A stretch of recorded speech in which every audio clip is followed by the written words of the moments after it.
Thoubal District Hospital Hiram Khudingmakta Atopa Hospital Singa Yengnaruba Matamda Asuki Matik Mapung Phaba Hospital ama oiba khakta natana Miyamgi damak Awatpa amata Leihandaba Hospital ama oiba Ngamle Kumja Lisingani Kulumdoida Punna Mioi Lakama Lising Taramanga Jamapan Marifutaret OPD da Layeng Bangamki Kumja Lisingani Kunitwiga Yengnaruba Matamda Punna Mioi Lising Niputare Jamanga Humpunitoi Hena Layeng Bangamki Hiram asigi matangda Imphal Tudegi Paudamama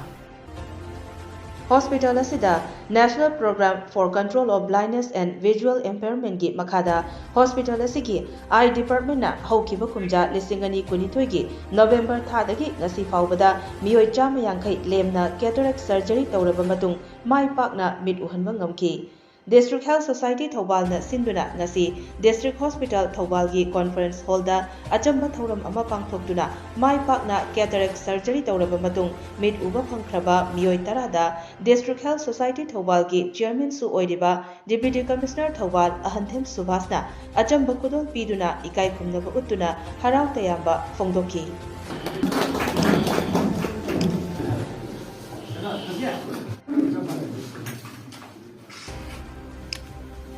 Missy and number of importance visa by time. We say the largest man, government of India is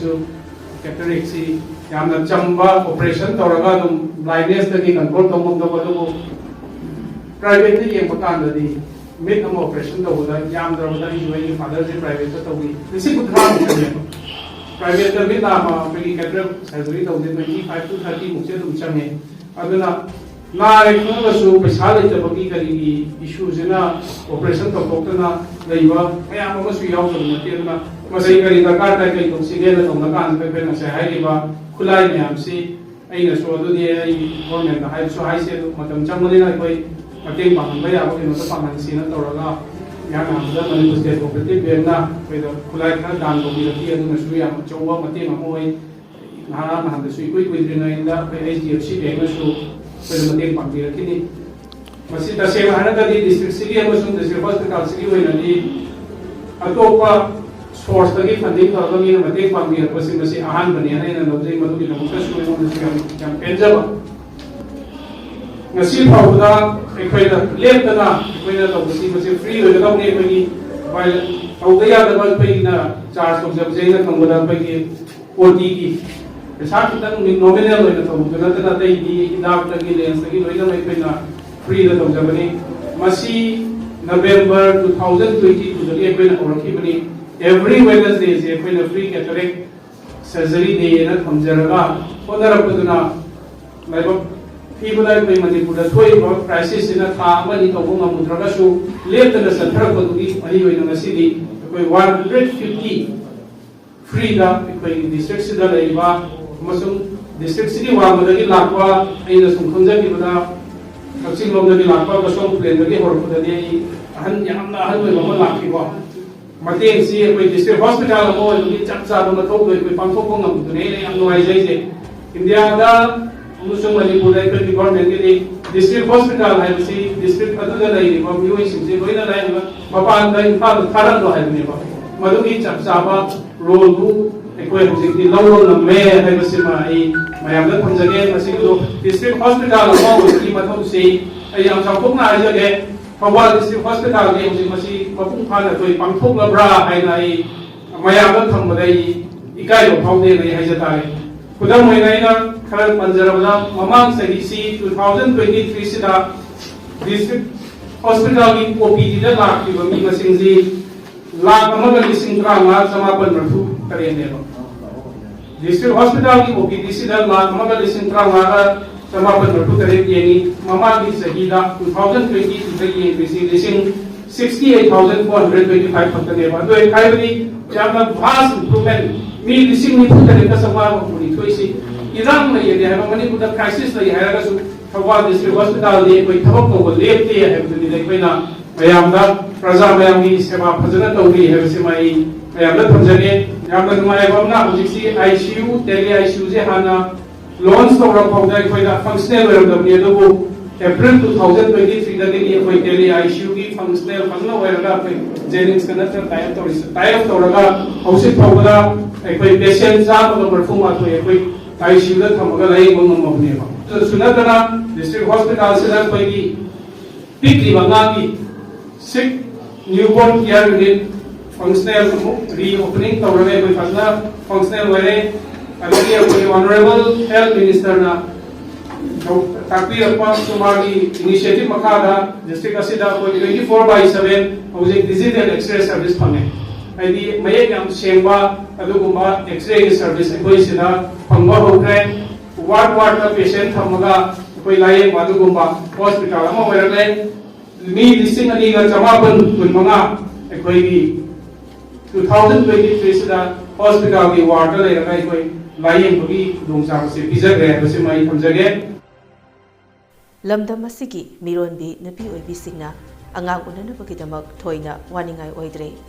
haukiba kumja lisingani kulhumdaida Thoubal district hospital gi maternity ward da angang punna lisingama chatruk yankaitaruk mai pakna deliver tawba ngamkhre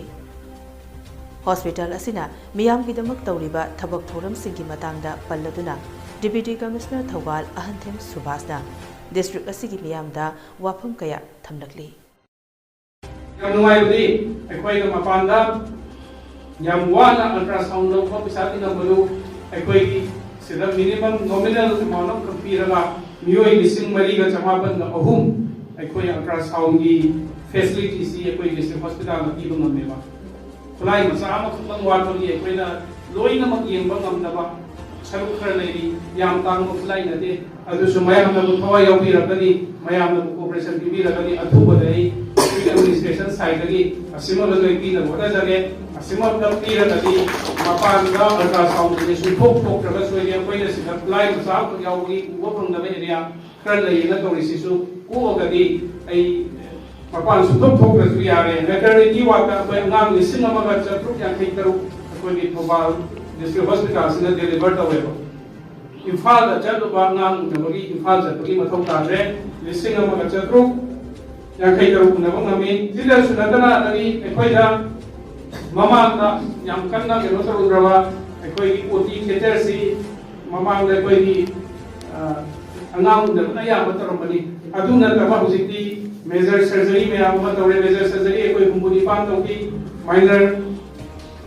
surgery ekoi general surgery dan semua drama supaya tobong ki itu apa department ortho ki khande ENT ki khande Department Khudingmak ekoi surgery fazna tawbong namme hai tare praseng na hairaga ekoi hospital asiki main power ni shortage de aduki mati lai adu shortage lairaga so ekoi praja ni sebadi tawdaba yade hai duna henna additional workload lawraga su thabak togi bagi damakta ai medical superintendent amasung ma ki makhada lairiba doctor se nursing amasung non medical ke staff no makuswa ai district administration di side ali ai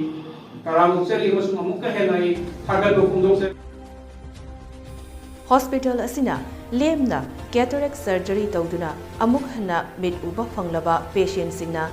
hospital asigi doctor singbu thagatpa phongdokkibaga loinana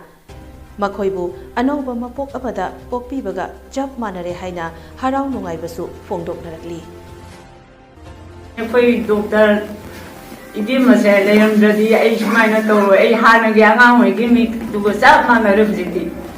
Ay di sana pa ahli ada kerja, asina tuan cari, aku dah lapar, bunga nunggu peri namdai no hangu ba. Imanang ay khang berbahaya, ay okop kapoleh kau ba. Adu kan mesti thawai numai ramde ba. Uji tu yang numai, adu nasibu henna, apa ba? Lapun cicu sangu. Aduga, sibu hena haibu suwi ko. Ai di na musu haje de aduna aban si chugo ulan da pisan phale ga pom pole. Sida ki de lai de. Ani mak tahu lah yang nungai jare. Yang mangan yang nungai jare share kan. Uram berapa ni? Sakta kali yaw ni ko khangda adu hana jar. Adu moi na ta ga cara mana. Adu haji dokter sendiri kerjaan lagi ꯃꯌꯥꯝꯒꯤ ꯊꯧꯖꯥꯜꯗꯒꯤ ꯐꯖꯅ ꯁꯦꯡꯅ ꯎꯖꯔꯦ ꯑꯩꯅ ꯎꯅ ꯅꯨꯡꯉꯥꯏꯕꯒꯨꯝ ꯗꯣꯛꯇꯔꯁꯤꯡꯁꯨ ꯑꯅꯧꯕ ꯃꯉꯥꯜ ꯑꯣꯏꯅ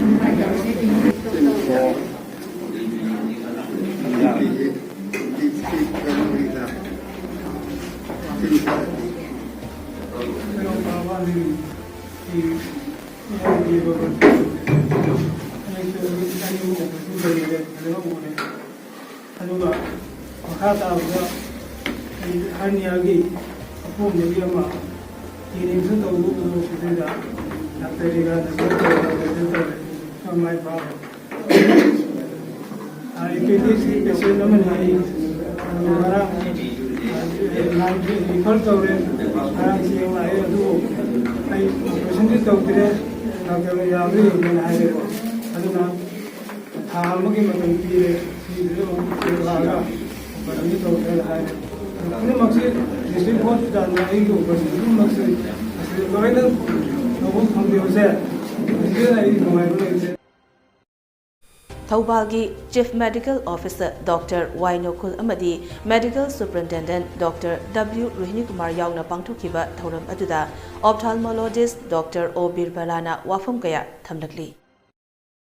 ꯗꯤꯁꯤꯁꯥꯔꯅ ꯑꯩꯈꯣꯏꯗ ꯌꯥꯝꯅ ꯃꯔꯨꯑꯣꯏꯕ ꯈꯨꯠꯂꯥꯏ ꯈꯔ ꯗꯣꯅꯦꯁꯟ ꯑꯣꯏꯅ ꯄꯤꯕꯤꯔꯛꯈꯤ ꯑꯗꯨꯒꯤ ꯈꯨꯠꯂꯥꯏꯁꯤꯡꯗꯨꯒꯤ ꯃꯈꯥ ꯇꯥꯔꯛꯄ ꯑꯣꯏꯅ ꯑꯩꯈꯣꯏꯅ ꯌꯦꯡꯖꯔꯒ ꯁꯤꯒꯤ ꯑꯦꯆꯤꯞꯃꯦꯟꯁꯤꯡꯁꯦ ꯐꯪꯉꯛꯄꯅꯦ ꯁꯤꯒꯤ ꯃꯊꯛꯇ ꯃꯔꯛꯇ ꯇꯁꯦꯡꯅ ꯍꯥꯏꯔꯒꯗꯤ ꯒꯣꯔꯃꯦꯟ ꯁꯥꯏꯠꯇꯒꯤ ꯄꯤꯔꯛꯄ ꯍꯥꯏꯁꯦ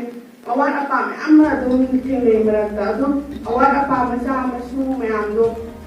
ꯗꯤꯁꯤꯁꯥꯔꯅ ꯍꯛꯊꯦꯡꯅꯅ ꯌꯦꯡꯁꯤꯟꯕꯤꯔꯒ ꯑꯩꯈꯣꯏ ꯗꯤꯁꯇ꯭ꯔꯤꯛ ꯍꯣꯁꯄꯤꯇꯥꯜꯒꯤ MS ꯁꯥꯔꯒ ꯇꯥꯟꯅꯔꯒ ꯍꯣꯁꯄꯤꯇꯥꯜꯗꯒꯤꯅ ꯇꯧꯕ ꯌꯥꯕ ꯀꯔꯤꯅꯣ ꯗꯤꯁꯤꯁꯥꯔꯒꯤꯅ ꯀꯔꯤꯅꯣ ꯍꯥꯏꯕꯁꯤꯡꯗꯨꯁꯤꯡꯗꯣ ꯑꯩꯈꯣꯏ ꯉꯥꯏꯍꯥꯛ ꯂꯩꯇꯅ ꯇꯥꯟꯅꯖꯔꯒ ꯑꯋꯥꯠ ꯑꯄꯥꯁꯤꯡꯗꯣ ꯁꯥꯔꯒꯤ ꯏꯚꯟ ꯄꯣꯀꯦꯠꯇꯒꯤ ꯐꯥꯎꯕ ꯄꯨꯊꯣꯛꯄꯤꯔꯒ ꯑꯩꯈꯣꯏ ꯑꯋꯥꯠ ꯑꯄꯥ ꯂꯩꯕꯤꯔꯒ ꯑꯗꯨꯃꯥꯏꯅ ꯇꯧꯗꯅ ꯑꯩꯈꯣꯏ ꯌꯥꯝ ꯆꯥꯎꯅ ꯃꯇꯦꯡ ꯄꯥꯡꯕꯤ ꯑꯗꯨꯒꯤꯗꯃꯛ ꯁꯥꯔꯕꯨ ꯌꯥꯝꯅ ꯊꯦꯡꯛꯐꯨꯜ ꯑꯣꯏ ꯑꯩꯈꯣꯏꯅ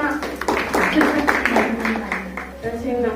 अना सिदा लाआ मतुंगा ओपीडी दा लेरंबा मोंगसे टॉर्च लाइट अमखक लेरमे आई ओपीडी सिदा को तसेंना टॉर्च लाइट अमखक लेरमे ऐसे कमाइनी येंगदो खंग्रेबा बेसेंसे टॉर्च लाइट ने येंगबा हाइसिदी इचम चम मी मनसु दुम येंगबा चमानानि केमदसु उदिबा मिटसे याम पिकपा पोट अमा ओइबनिना मिटकी मनुगी डिटेल्स से येंगे हारगदि खुनाइ मखन खन मैम चंगे यामना हाई फाई ओइबा याम तांगबो खुनाइ नत्रगसु बेसिक पेरिफेरी हेल्थ सेंटर